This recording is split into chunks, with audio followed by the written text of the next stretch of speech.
साथियों, खबरों का सागर में आपका हार्दिक स्वागत है। आज हमारे बीच में हैं इनेलो के वरिष्ठ नेता बलराज सभरवाल, जिनको पार्टी ने अहम जिम्मेवारी सौंपी है और उकलाना हलके से टिकट के भी दावेदार हैं। बलराज जी, आपका स्वागत है। पार्टी ने आपको हांसी का प्रभारी बनाया है। किस प्रकार ये पार्टी ने आप पर विश्वास जताया है, और जो आप पर विश्वास जताया है तो कैसे उसको निर्वहन करेंगे? सबसे पहले तो असीजा जी और नरेंद्र जी, आपका स्वागत करता हूं मैं, क्योंकि आप लोगों के माध्यम से ही जनता की आवाज़ लोगों तक पहुंच पाती है, सरकार तक पहुंचती है। और मैं सबसे पहले तो हमारा जो इनेलो का शीर्ष नेतृत्व है उनका बहुत बहुत धन्यवाद करता हूं, आभार व्यक्त करता हूं कि उन्होंने मुझे विश्वास जताया। एक छोटे से कार्यकर्ता को इतनी जल्दी इतनी अहम भूमिका, इतना अहम पद देना, कहीं ना कहीं उन्होंने विश्वास था कि बलराज इस पद को पूरा कर सकते हैं। तो मैं तन मन धन से, पूरी मेहनत से, पूरी लगन से, हर संभव मेरा प्रयास होगा कि मैं उनकी आशाओं पर खरा उतरूं। बलराज जी, पार्टी ने जो इतना जल्दी आप पर विश्वास भी जताया है और उकलाना हलके की बजाय आपको हांसी का प्रभारी बनाया है, तो हांसी के अंदर किस प्रकार की आपकी भूमिका रहेगी? सबसे पहले तो ये हमारे जो प्रधान महासचिव, राष्ट्रीय प्रधान महासचिव चौधरी अभय सिंह चौटाला जी ने मीटिंग ली थी 29 तारीख को जींद में। उस मीटिंग में एक मेन मकसद हमारा ये था कि संगठन को कैसे और मजबूत किया जाए, क्योंकि सही मायने में आज तक अगर कोई मजबूत संगठन है तो इनेलो से मजबूत संगठन आज तक कोई नहीं है। उसको और बढ़िया तरीके से किस तरह मजबूत किया जाए, किस तरह इसको वार्ड लेवल तक, घर तक पहुँचाया जाए, तो उसमें एक स्पेशल एजेंडा तैयार था कि पहले हम हल्का लेवल पर प्रधान बनाएंगे। हल्का लेवल के बाद में फिर एक हल्के में अगर 60 गांव है तो अगर 4 जोन बनाए तो 15-15 गांवों के, और अगर 5 जोन बनाए तो 12-12 गांवों के जोन बनाएंगे, और एक जोन के अंदर 12 प्रकोष्ठ होंगे। उन प्रकोष्ठों के अध्यक्ष बनाएंगे जो एक गांव से हर गांव से होगा। और उसके बाद में फिर हम एक गाँव का एक अध्यक्ष बनाएंगे जो, और फिर उसके बाद में वार्ड लेवल पे 5 आदमी, और फिर उसके बाद में वार्ड के बाद में जो आपका बूथ लेवल है वहाँ तक हम अपने कार्यकर्ताओं को पहुँचाने का काम करेंगे। तो पार्टी की मजबूती के लिए संगठन को तैयार करना, ये चौधरी ओम प्रकाश चौटाला जी से ज़्यादा कोई नहीं जानता। एक पुरानी कहावत आपको पता भी होगा कि चौधरी ओम प्रकाश चौटाला जी का कार्यकर्ता, इनेलो का कार्यकर्ता एमएलए से ज़्यादा अहम भूमिका रखता है, अहमियत रखता है। जी सभरवाल जी, आमतौर पर चर्चा है उकलाना हल्के में कि भविष्य में टिकट की दौड़ में भी जो आपका चेहरा है माना जा रहा है, दूसरी ओर आपको हांसी का प्रभारी बना दिएगा। तो सर, ऐसे में, हालांकि समय है अभी चुनाव को, ऐसे में कैसे संपर्क बना पाएंगे उकलाना हल्का से? पहली बात तो मुझे एमएलए का चेहरा लोग कह रहे हैं, मैं अपने आप को नहीं मानता। मैं एक इनेलो का कार्यकर्ता बनकर आया था और आज भी कार्यकर्ता हूँ। उन्होंने चाहे मुझे हांसी की जिम्मेवारी दे दी हो, मैं जिम्मेवारी को बखूबी निभाऊंगा, लेकिन मैं एक कार्यकर्ता था और कार्यकर्ता ही रहना चाहता हूं, क्योंकि पार्टी में कार्यकर्ता की अहमियत किसी भी नेता से कम नहीं होती। जी बिल्कुल। सर, अभी हाल ही में किसान आंदोलन के दौरान इनेलो पार्टी वास्तव में एक बड़े पार्टी के तौर में उभर के सामने आई है। किसानों का भी उनको सहयोग मिल रहा है, खुश हैं किसान साथी। लेकिन इसी दौरान एक अभी घटनाक्रम भी सुनने को आया था कि जो खटकर टोल प्लाजा है उस पर पूर्व मुख्यमंत्री ओम प्रकाश चौटाला जी ने दुर्व्यवहार कर दिया था किसी किसान के साथ, उससे किसान नाराज भी नजर आए।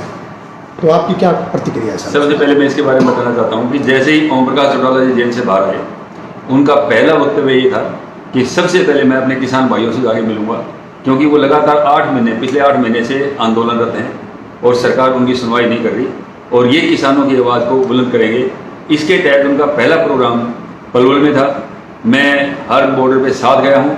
पलवल के बाद में गाजीपुर बॉर्डर पे, गाजीपुर के बाद में टिकरी बॉर्डर और फिर सिंधी बॉर्डर, उसके बाद में आपके टोल प्लाजा खड़े करवाए थे। आपको पता होगा कि गाजीपुर बॉर्डर पे इतने बड़े किसान नेता राकेश टिकैत ने उन्हें जो अहमियत दी, उनके साथ में अलग से बैठ के चाय पानी का प्रोग्राम, उनका आवभगत करना, उनकी माला फूल मालाओं से स्वागत करना, और उसके बाद में उनकी वीडियो कॉन्फ्रेंस भी वहाँ करवाई गई। लेकिन खटकर टोल पे जब वो पहुँचे तो खटकर टोल के जो किसान नेता थे, किसान भाई थे, किसान साथी थे, उन्होंने दिल खोलकर चौधरी ओम प्रकाश चौटाला जी का धन्यवाद किया कि वो लोग हमें समर्थन देने लिया है, उनका स्वागत किया। फूल मालाओं से स्वागत किया, उनको दूध चाय जो भी उनकी इच्छा थी उसके अनुसार उनका स्वागत किया। उसके बाद में एक मनगढ़ंत और एक दूसरी भाषा में मैं कहूँ तो षड्यंत्र के तहत, जिसके बारे में पता लगा कि पहले वो सतबीर पहलवान सौरी जो पहलवान जी जी नाम ले रहे हैं उसका, बरसोड़ा गांव से है वो पहली जेजेपी के साथ उसका फोटो वायरल हो रहा है बहुत ज़्यादा दुष्यंत जी के साथ में, और उसके बाद में उसने उसके कहने से चौधरी भूपेंद्र हुड्डा और दीपेंद्र हुड्डा को टोल प्लाजा की कमेटी में जोड़ दिया गया था, जिसका लोगों ने इतराज़ किया, किसानों ने इतराज़ किया। उसके बाद उनको डिलीट मारा गया, इसके स्क्रीनशॉट भी आपके सामने आ चुके होंगे। तो वो वही इंसान है, उनसे प्रेरित था। उनके कहने पर सीधी भाषा में मैं कहता हूँ कि षड्यंत्र के तहत छवि खराब करने की कोशिश की गई थी, लेकिन जिसके साथ ऊपर वाले का साथ होता है, भगवान जिसके साथ होता है, छवि खराब होती नहीं और ज़्यादा सुधरती है।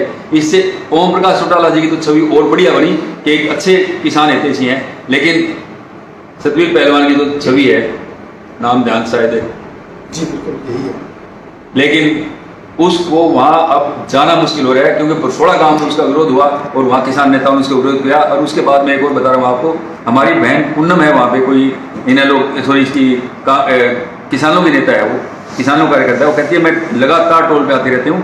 जिस दिन चौधरी ओम प्रकाश चौटाला जी आए उस दिन मैं बिल्कुल उनके सामने बैठी थी, उसकी वीडियो भी वायरल हुई है।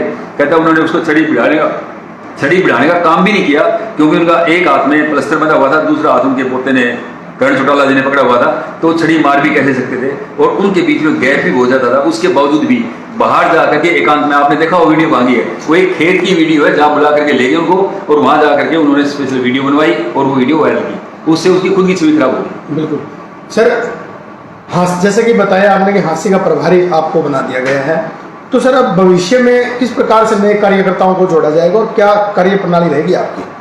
देखिए, इनेलो संघर्षशील पार्टी है, किसानों की पार्टी है, और सारे किसान आज भी इनेलो के साथ हैं। जो लोग गलती से जेजेपी में चले गए थे, हम उनका स्वागत करेंगे, उन लोगों से बात करेंगे, मिल करके हमें वापस घर वापसी होगी उन लोगों की, और इसी तरह से सारे घर वापसी के बाद वापस आएंगे, बहुत बड़ी पार्टी बनेगी। और दूसरी बात मैं कह दूं, 25 तारीख को, 25 सितंबर को, आने वाले 25 सितंबर को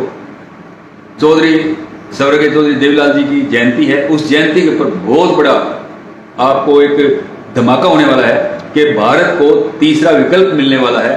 हो सकता है कि उस दिन चौधरी ओम प्रकाश चौटाला जी जितने भी पूरे देश के जो बीजेपी और कांग्रेस के विरोधी नेता हैं उनको इकट्ठा करके वहां बुलाएं और वहां पे तीसरे मोर्चे की घोषणा हो सकती है। जी बलराज जी, उकलाना हल्के में आप अपनी सक्रियता कैसे करेंगे, क्योंकि पहले भी आप तंवर जी के साथ ही रहे हैं और उकलाना हल्के से फिर आपने कांग्रेस तंवर के साथ में छोड़ी है और अब यहाँ आए हैं, तो उकलाना हल्के में कैसे सक्रियता बढ़ाएंगे? सिया जी, मैं आपको बता दूं, जिस आदमी के ब्लड में काम करने की आदत हो, मैं 24 घंटे में से 17-18 घंटे काम करता हूँ।